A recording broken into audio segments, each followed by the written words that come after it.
Alright everybody, welcome back to the 5th weekly installment of this 10-week workshop that I'm having here on how to make money on YouTube and how to get noticed. And I promised that I would get to as many people as I can who requested their channels to be reviewed. And I'm going to see how many I can get over these next few weeks. This week I'm going to do something special, and it's earlier this summer I did a collaboration video, and I called out and said, people, if you want to get into one of my videos, just send me a video response on tips, that you have on how to get noticed and how to get subscribers and how to make it, better videos and all that. And I got 3 video responses, and all 3 of them last month asked to be part of this workshop. So I figured I would, they've all been tied together in one collaboration video. I'm gonna bring them all back together, unite them again to review all 3 channels this time around. I'm going to start with Ramon Lestrange, who's a teen vlogger, and he's does what I wish I could do, and he has basically a video every day, all just about. If you go through his content and stuff like that, and he's obviously reaching people, even though you come down, he only has a little more than 100 subscribers, 105, but if you go all the way down to channel comments, just last week, Tazon Day left a nice little comment on his channel. And this was, Tazon Day, Mr. Chocolate Rain, Mr. 500,000 plus subscribers, Mr. I'm in a Weezer video, Tazon Day, left a nice comment. So it's always amazing on YouTube. Well, if you just keep putting content out there and being a member of the community, what kind of stuff you can get back from it. And what I like to do with vloggers is I like to look at their most watched videos, because I know their daily stuff is great because people who are going to watch are going to get a great feel for the personalities and the characters behind these YouTube content creators for the vloggers, and get to know them a little better. But when I need to analyze a channel, I want to get to the opportunities of where they can maximize their exposure. And right here, his most watched video is a teacher startling a student in an algebra class, and he does something really cool here. He has the video, he introduces the video, and then he runs the clip.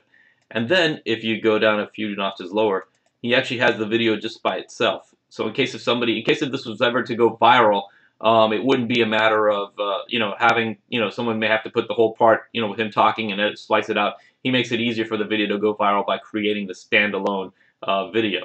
And I'm going to kill the Google ad there, and basically, let's go back to some of his other channels, to the most viewed channels, the most viewed videos rather. His third most watched video is one that's interesting because it already has 1,400 views, and he only uploaded it 2 weeks ago. And in it, he's basically professing on why it's good to be chaste, and to hugging is better than sex, and it's already an incendiary topic. But obviously, I think it's working out better than he thought, because if I go to the comments section, something that you thought would be, wow, this is really polarizing, he's going to bring out the haters, a lot of people are going to just be attacking him. No, the trolls have largely stayed away. It's 52 likes and 9 dislikes on the video content itself. And he's using it to his advantage. Every once in a while, someone comes out with something negative, he can flip it around, or actually use that to build on, make it more channels, more, I guess, cohesive. Now, what he does, since a lot of times you have a video and you don't know it's going to be a hit, I speak from personal experience. I've said this before. My second most watched video with hundreds of thousands of views is me taking my youngest son bowling, and he's not a very good bowler. I didn't think it would be a big video. I just put it up there, and it became a hit afterwards. So he really should be doing a better job of exploiting this success of this video right now. He has a lot of white space on his walls, and he does, towards the end, 3/4 of the way, he does have a subscribe tag. Perfect. This is awesome. But I think what Ramon should do is either later on or somewhere in the middle, use the space also to promote other videos that relate to this subject. Because a lot of times, especially with these daily bloggers, it's hard to find something that's related to this, because there's just so many videos to sift through. You don't know, if he's going to be talking about something completely different if you put in his current video. So if you have a hot video like this, it's important to try to connect it to other videos of yours that you think that the same type of person that enjoys this one would enjoy that one. And that's about the only thing I could see that he did wrong. Alright, this is Chad's channel. It's Chad's Show is the name of his channel, with the second S is Chad S. S-H-O-W. And Chad, he lives in Honolulu, and he belongs to a Seventh-day Adventist church. and basically a lot of his videos. I mean, he has some videos of general, fairs and stuff, and other, stuff that's out there in Hawaii, stuff that you don't see in the 48 continental states, given Hawaii's tropical lushness and stuff. But most of his videos tend to be revolve around his church.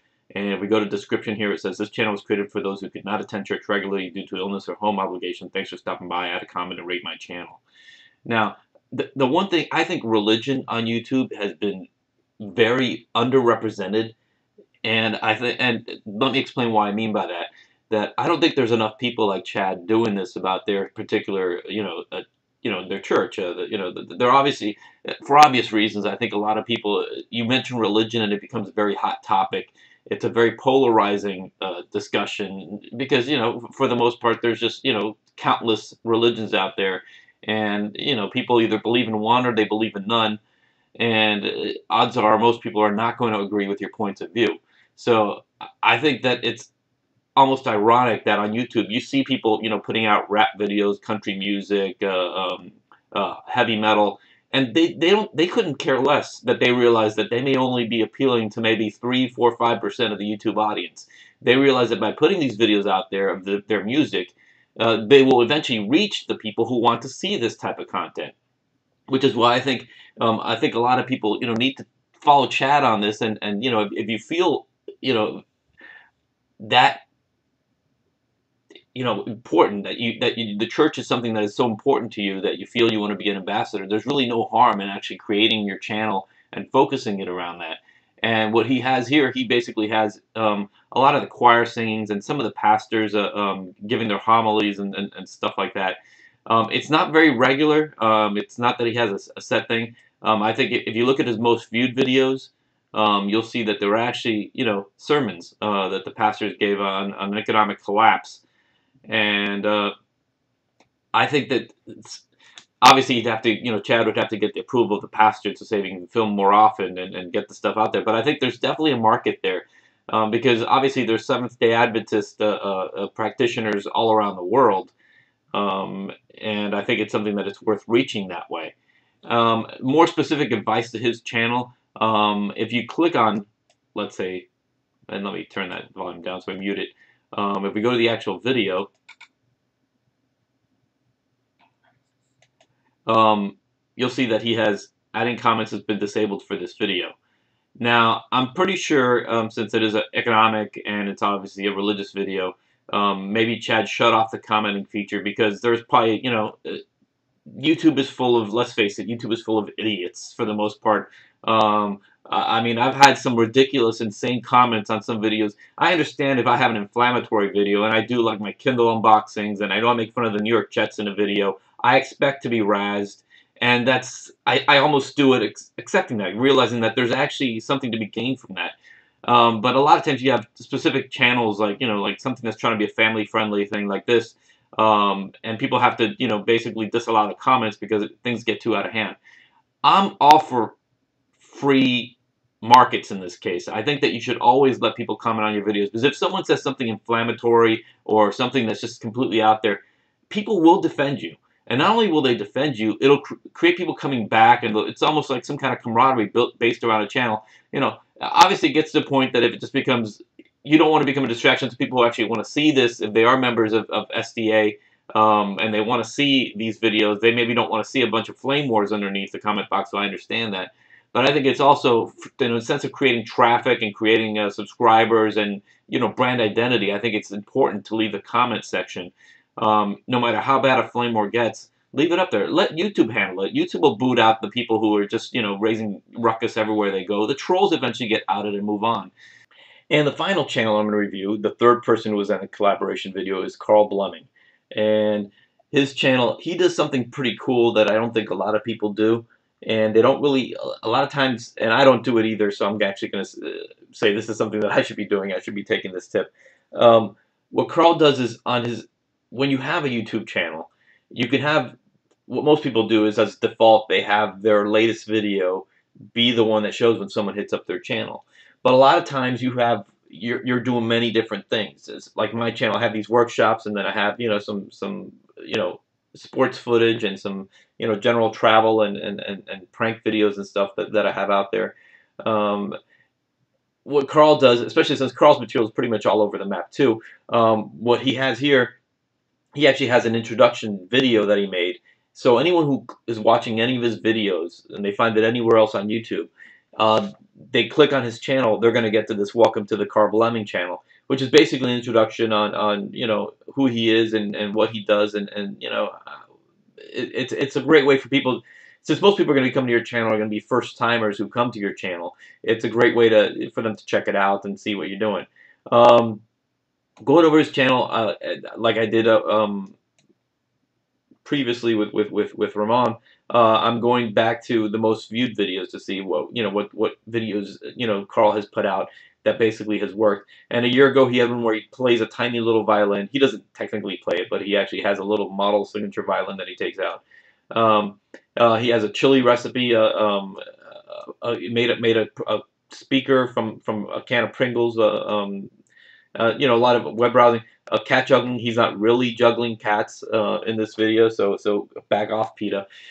Basically, Karl has a lot of interesting type of videos that they're hooks. They're ways to get people out there. Someone who may be watching a cat juggling video isn't the same person that maybe want to see how they can make use a Pringle can to make it into an audio speaker. So he does have the content. He definitely has enough content out there. And puts it out there and stuff like that. There's some stuff with copyrights here that I would be, mildly afraid of. He had a Star Trek commercial that he put it up here. But for the most part, Karl is putting out these very clever videos, not on any kind of, set frequency. It's whenever inspiration strikes. But it is out there, and, every once in a while he does get a hit.